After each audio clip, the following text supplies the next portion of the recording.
Hello, and welcome to Episode 7, the Baby Boomer and Gen X, or as our guest may say, Old Geezer episode of the Ask the Expert podcast, a podcast series featuring interviews with experts from the bleeding disorders community on the topics that matter most. I'm your host, Patrick James Lynch, and today's guest is Randy Curtis. Randy Curtis is a 63-year-old with hemophilia who holds a Bachelor of Science in Genetics and an MBA in Computer Information Systems. During his 33-year career with the state of California in public health and industrial relations, he always worked on data collection systems for hemophilia in his spare time. Since retiring, that and his work in the community have pretty much become a full-time activity, and you can read about Randy's various activities and positions in the program notes. But the bottom line is that Randy is a busy, busy guy. He often also serves to represent the voice of his peers in the baby boomer and Gen X community, most of whom have needs that are unique to those born after the mid-1980s, like me. So we had Randy on to ask him, in this era of anticipating new therapies and bright futures, if he and his peers felt adequately accounted for in the community.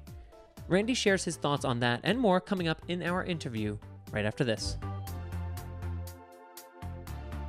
Just before we get to this interview, I just want to take a minute to talk with you about what it is that I'm doing over here with BloodStream Media and podcasting for the bleeding disorders community.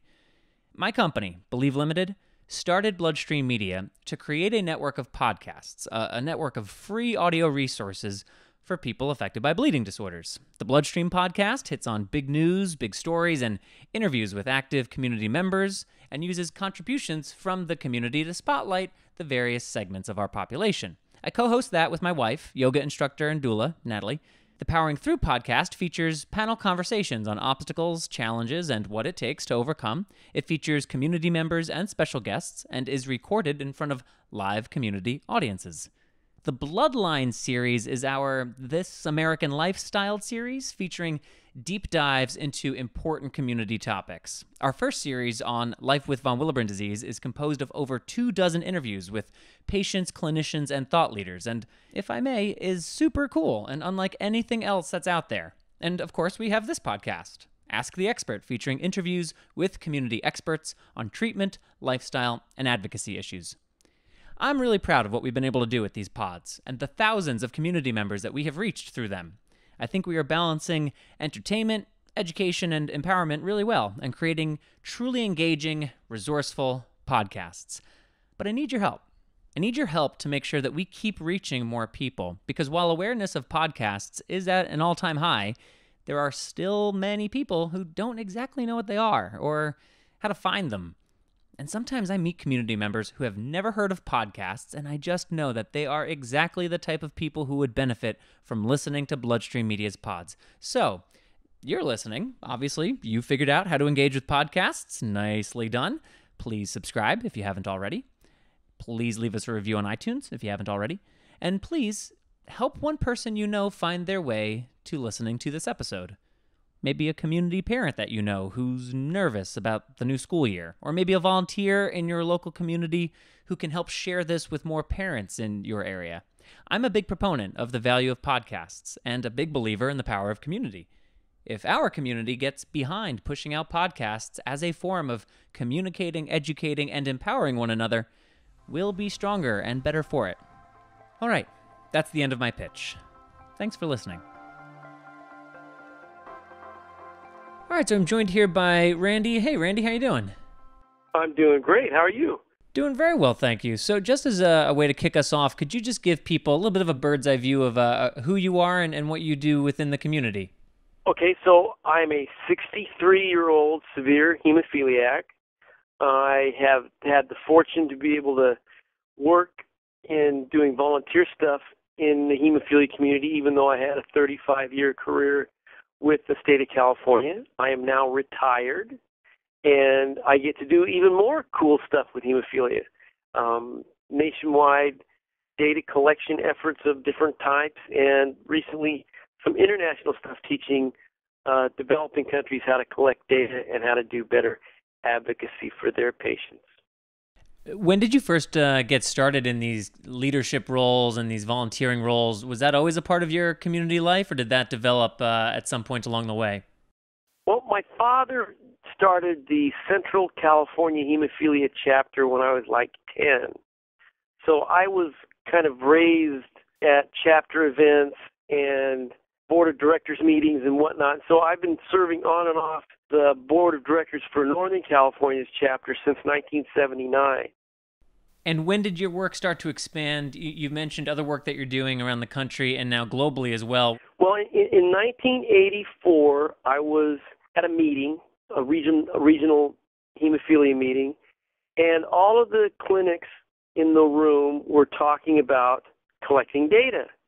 And I was just started my master's program in data management or computer science stuff.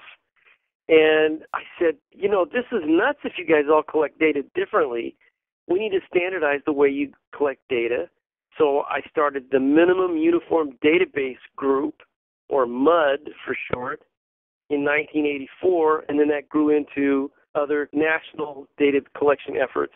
I got to spend 10 years on the CDC's Uniform Data Collection Committee, helping them standardize the way they collect data. And just people kept asking me to collect data. And I said, sure. Even beyond that, I'm starting to work with the sickle cell community, and they need help with data collection. And so I'm trying to share some of the tricks of the trade that we learned in hemophilia with them as they get ready for some new therapies that are coming down the pike.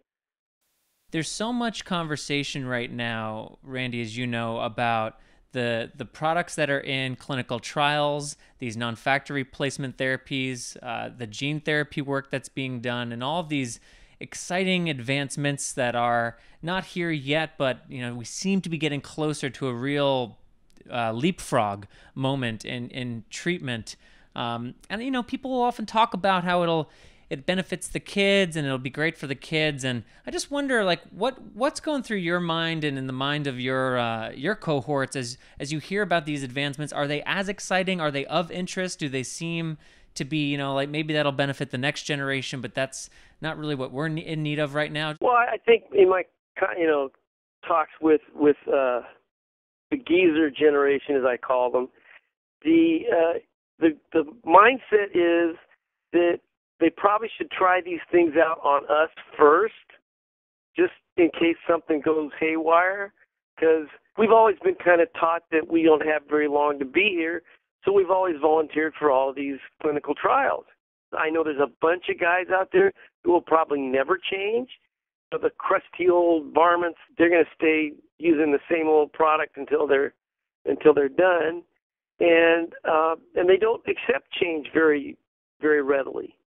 So I know that my friends that have had liver transplants and have cured hemophilia through that, they have a hard time getting used to not giving injections all the time. It was one of the hardest, and they also almost feel like they're worried about, are they still members of the community? And what's going to happen to that brotherhood that we have if you get cured of hemophilia? Are you no longer a member of the club? So those are some of the issues that I hear my colleagues talk about. We talk about aging with hemophilia, and just before we started recording, you had mentioned that the bullpen is a little thin of people to represent your generation, which is a nice way of putting it. But what are some of the contemporary treatment challenges? Are they around joint replacement? Are they around heart disease? Obviously, liver disease, and that's got to be a big one. But what are some of the top of mind considerations for the guys in your crew in 2017? Well, for those that are paying attention, I think that the heart disease actually has a lot of challenges to it. First of all, the treatment centers aren't used to dealing with people with heart disease, so they need to kind of expand the treatment center team to bring in some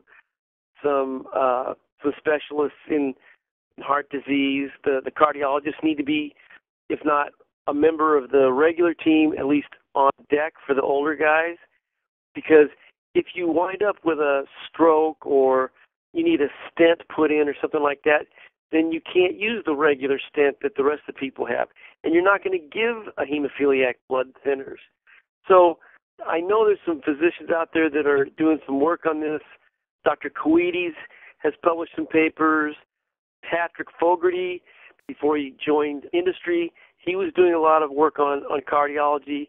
And Dr. Conkle's got a big study that she did. She found like 200 or 250 guys over the age of 50 to study heart disease in hemophilia. So there's some efforts out there to try and take a look at this, but I think in general we're going to be starting to see diabetes, cancer, heart disease, all those things that happen with older people. We're finally living long enough to be able to participate in those. It feels to me like we need to probably raise the bar on our level of understanding of how do you treat someone who is aging and moving into their later 50s, their 60s, their 70s with hemophilia.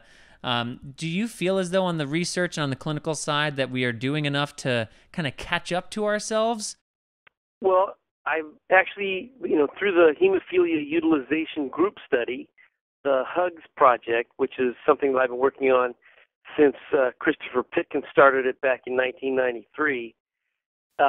We have a study underway right now to study the burden of illness of aging in hemophilia and to try and ask those very same questions about what other things are you experiencing that maybe the rest of the pediatric set doesn't have to worry about. Are your challenges, there's challenges with respect to assisted living or skilled nursing facility access, because these organizations have not seen us before, and so we present with a special set of circumstances. So we look to our colleagues in Europe and see what they're doing, particularly in the Netherlands and Sweden, where they have nice cohorts of older gentlemen with hemophilia, and to see how they take care of patients from cradle to grave. Because in the United States, after you turn 65, you're in Medicare land, and there's not that many of us that have traveled there yet. So I know that Marla Feinstein has been working on that for the National Hemophilia Foundation. I imagine HFA also has somebody working on those issues as well. But the skilled nursing facilities will not let you in if you have hemophilia. So that's a burden of illness. So yeah, I believe that, I'm trying my best to provide the baseline data of where the problems are. But I think that one of the things that I've heard talked about is instead of looking at people as mild, moderate, and severe in terms of their clotting factor, we need to take a look at their phenotypic bleeding pattern and talk about mild, moderate, and severe bleeding, because you and I both know guys that have severe hemophilia that seem to never bleed, and guys with mild hemophilia that are in the hospital all the time. So maybe the way we're measuring this and maybe the way that we're looking at this needs to be rethought. Just to put a button kind of on this burden of illness umbrella topic, do you ever worry that you and guys in your generation just are not going to be able to get enough attention because of all the needs that exist out there? Well, they've been ignoring us for years. I think that we actually enjoy it. Like when I put on these sessions at the national meetings and stuff like that, or I do talks on aging with hemophilia, the guys that are in the room are just happy to see other guys in the room. It's kind of like after a nuclear holocaust, you pop your head up and, hey, look, there's another guy over there, and there's another guy over there, and so this brotherhood of who's left, we're just happy to be around. So I don't know if there's a lot of angst associated with our needs not being met, but I think in general we're fairly well organized, and we can make a noise when we feel like we need to. I'm very happy every time we do a study. I'm always so amazed that so many people from all the bleeding disorders communities participate in these studies and are willing to fill out these questionnaires and provide data, because they know it's going to help the community as a whole. It may not help them, but it's going to help change things as time goes on. And I think it's very important to provide the clinicians that patient-reported outcomes, that patient view of what's going on, so that they can incorporate that into their treatment protocols and their treatment regimens, and even back to the government, to provide them with some feedback on where monies should be spent. I noticed that, Healthy People 2020 has some specific bleeding disorders goals in it that came from all of the lobbying and all of the noise we made. And so, part of the nation's goals, health goals, has to do with, bleeding disorders and identifying more, identifying the underserved populations of women with bleeding disorders. Is there a single biggest misconception or misunderstanding about the guys in your generation that you would like to share, or that seems to come up again and again? Yeah, I think that a lot of what we do in the community is to show people that you can get old and you can have a job, you can have kids, and you can retire and live a normal life. And I think that we were able to do that under fairly difficult times. So their kids and 35-year-olds, and below should be able to have a much easier go on it, but not to worry about hemophilia. Hemophilia should not be your biggest problem. I think that one of the studies I did, I looked at our data for that group of 18 to 35-year-olds, and these were guys that had successfully transitioned from a pediatric setting to an adult setting. But, as you know, a young man that's 20 years old is invincible. And since mom's not there to make sure that they give them their injections twice a week or 3 times a week, they start to kind of fall off the wagon. And so I'm seeing these guys complain about, 30-year-old men complaining about permanent joint damage and problems with work and school. And so this was like a third of them, that were complaining about this. And it's like, they were given, in my mind, they were given life on a silver platter of prophylaxis since birth and had immaculate joints, and they're blowing it because they're too lazy to give their injections, or, they get distracted and they don't stay on course.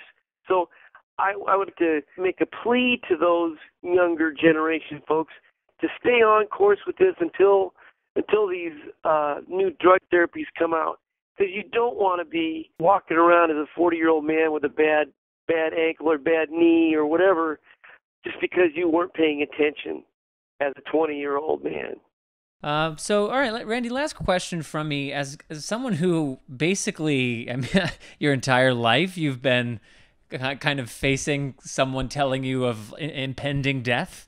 What was it you were told when you were quite young? I think something like 13 years old was the expectancy. Was it around there?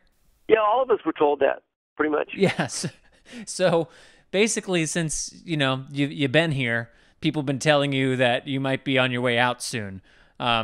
I have to imagine that takes a toll to a certain degree, and you learn how to live with that, right? Like any number of challenges hemophilia or chronic disease can present, you learn to live with that which you cannot change, or else you go crazy, right? But how have you negotiated basically living a life where you have constantly been faced with the possibility of death, and as you are actually now someone north of 60 who is actually approaching senior citizenhood, how do you think it's unique to you because of this unusual perspective that's been a part of your whole life?